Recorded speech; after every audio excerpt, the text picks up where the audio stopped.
Bom dia, boa tarde, boa noite a todos. Eu sou Gabriel e vim aqui auxiliar vocês no entendimento de alguns conteúdos do PET 4.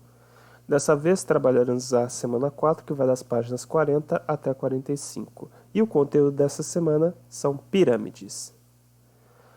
Para começar, a gente chama de pirâmide a reunião de todos os segmentos de reta com uma extremidade em um ponto V, que a gente vai chamar de vértice, e a outra em um ponto qualquer de vértices do polígono contido em um plano alfa.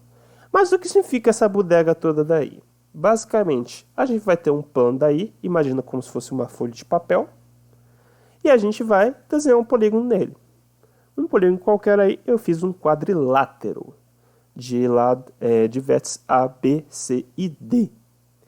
Daí, a gente vai pegar um ponto fora desse plano, fora da folha de papel, pensa que é uma mosca voando aí, e a gente vai unir cada vértice do nosso polígono até esse vértice daí fora do nosso plano, fora da nossa folha de papel.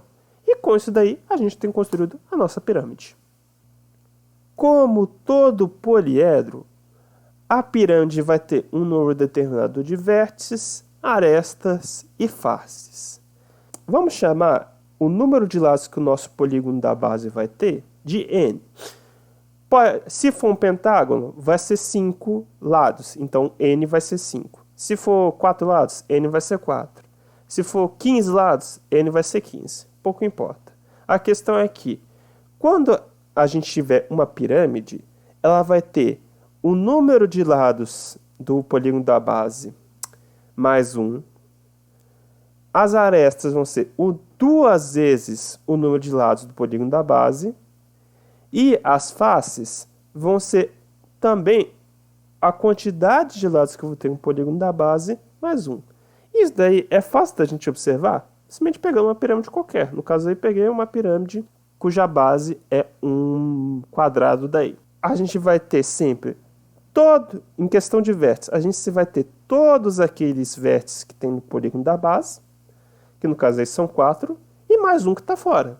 Então, sempre vai ser quantidade de vértices que eu tenho na base, mais um, que está ali fora. Para arestas, pense da seguinte forma.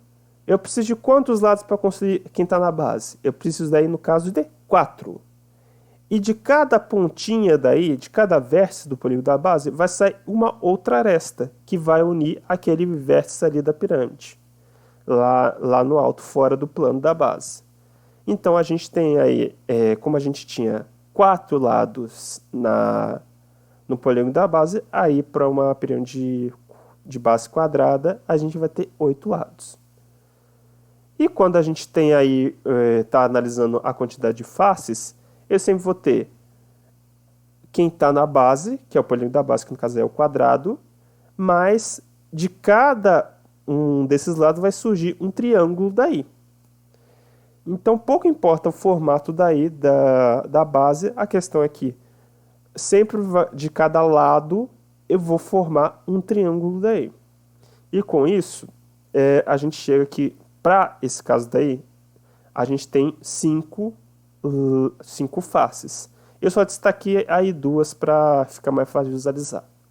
A pirâmide, por ser um poliedro convexo, como a gente viu nas semanas anteriores, ela vai obedecer, obviamente, então, a relação de Euler. Portanto, o número de vértices mais o número de faces vai ser igual ao número de arestas mais 2. Então, se eu tenho n mais 1 vértice e n mais 1 faces, a gente chega aqui, vai dar 2n mais 2, que também é o número de arestas mais 2. Além dessas coisas daí, dessas propriedades, a gente pode classificar as pirâmides em tipos. Um tipo de classificação que a gente pode dar é com base no formato que tem o polígono da base. Se a gente tem o polígono da base sendo um triângulo, a gente vai chamar que é uma pirâmide triangular. É uma pirâmide de base triangular. Se a base é um retângulo, um quadrado ou qualquer quadrilátero, a gente então vai chamar uma pirâmide quadrangular ou de base quadrada.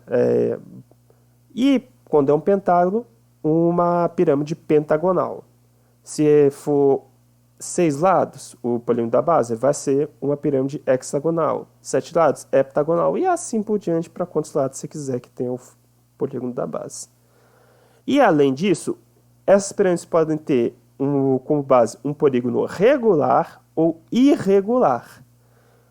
Lembrando que um polígono regular é aquele que vai ter todos os lados e ângulos internos iguais. E irregular é justamente aquele que não obedece essa regrinha. Além disso, a gente pode classificar também as pirâmides como retas ou oblíquas. Isso simplesmente se baseia na forma como do posicionamento ali, da inclinação da nossa pirâmide.